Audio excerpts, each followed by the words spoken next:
We are ripping into the core DNA of how, money and business actually work today. Hmm. And we're not talking about dry economics textbooks. We are getting into the foundational ideas of the man often called the father of capitalism, Adam Smith. And his work didn't just explain wealth. It really changed how the world operates. So where did he even come from to have such a huge impact? Well, you have to picture where he grew up. Smith was born in 1723 in Kirkcaldy, a really busy little trading town in Scotland. So he spent his childhood seeing ships coming and going, watching how actual trade, how it worked. So he saw it firsthand. He saw it firsthand. He was a quiet student, went to Glasgow and Oxford. But I think it was that ability to just watch the markets, the workers, the merchants. That's what made his theory so revolutionary. It's amazing that these huge ideas came from, this thoughtful guy people would see just walking alone, totally lost in thought. Yeah, and when he came back to Scotland to teach, he was teaching logic and ethics. So those moral observations, they formed the basis for everything that came next. And these theories are still the foundation for pretty much every free market economy today. Absolutely. Okay, let's jump right into the big one. The concept everyone knows, the invisible hand. Right. This is the centerpiece.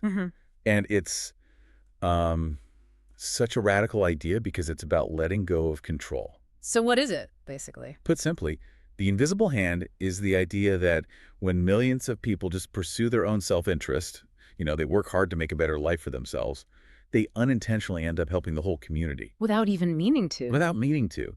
They don't need to be told to be good citizens. Their own personal drive creates a public good. The classic example is the baker, right? It is, and it's a perfect example.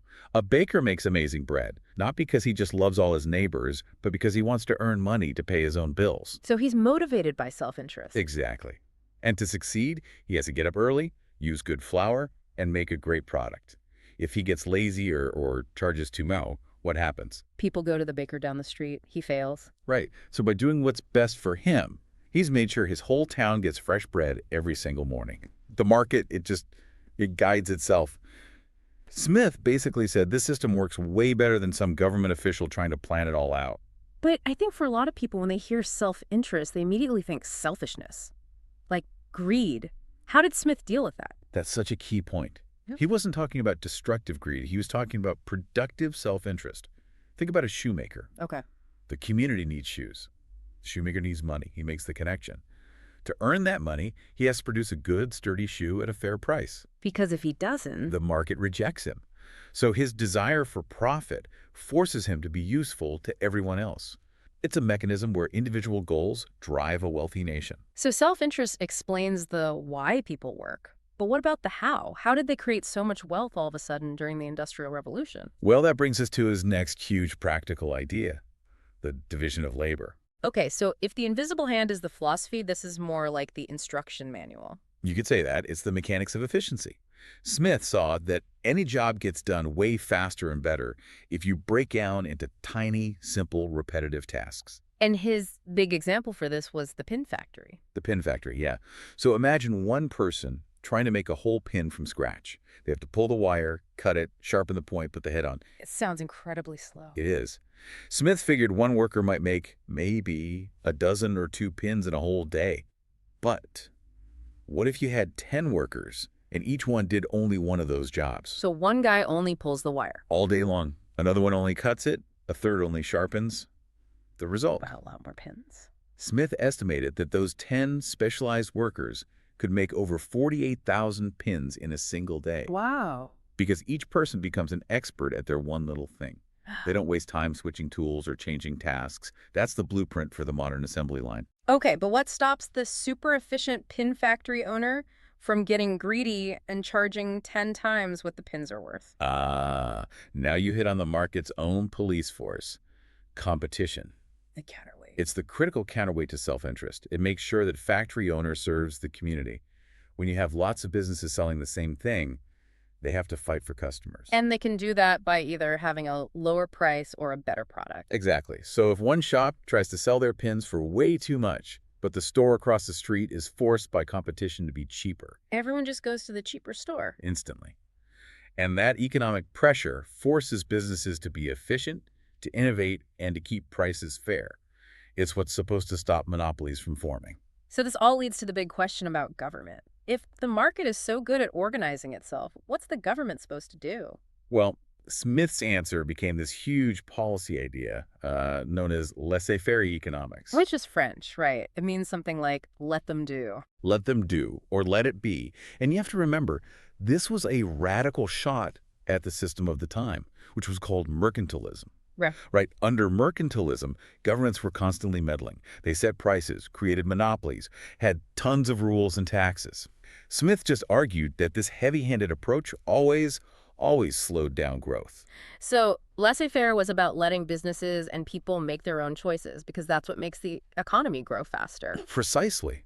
But, and this is a really crucial point, Smith was not an anarchist. He didn't want zero government. Okay, that's a common misconception. A huge one. He actually outlined 3 very important jobs that the government must do for a free market to even work. What were they? First, defense. You have to protect the country from invasion.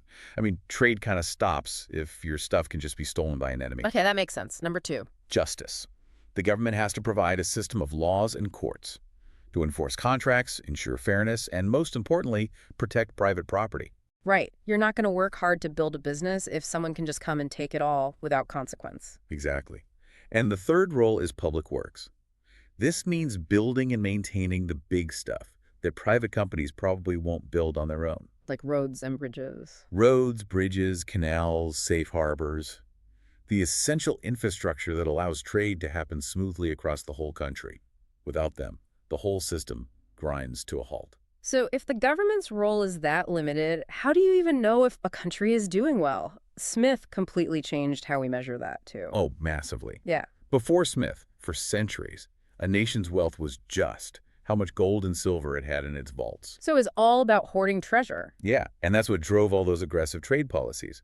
But Smith just threw that entire idea out. He said, no, true wealth isn't a pile of metal. It's the total amount of goods and services that a country's people produce in a year. The actual output. The actual output. If you have productive factories, skilled workers, good farms, that's what makes you wealthy. Yeah. It was a monumental shift. It changes the focus from hoarding to investing in your own people and industries. Exactly. The labor of the people, their skills, their ingenuity, that became the most important resource. And if productive labor is the source of all wealth, that leads you straight to supporting free trade between countries. It's the logical next step. Smith saw that no country is the best at making everything. So he argued for what we'd now call comparative advantage. The idea that if one country is great at making wine and another is great at making cloth, They should just trade. Scotland can make cloth efficiently. Portugal can make wine efficiently.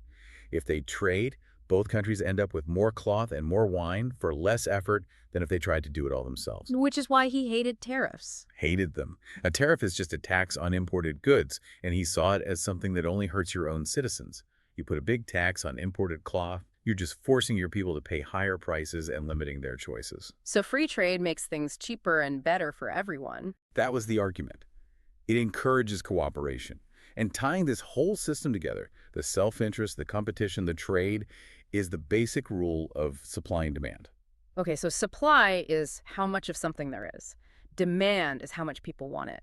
But the real magic is how price acts as the messenger. Price is the signal. That's the key.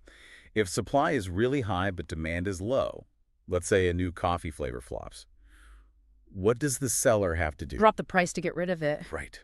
The market is screaming, stop making this.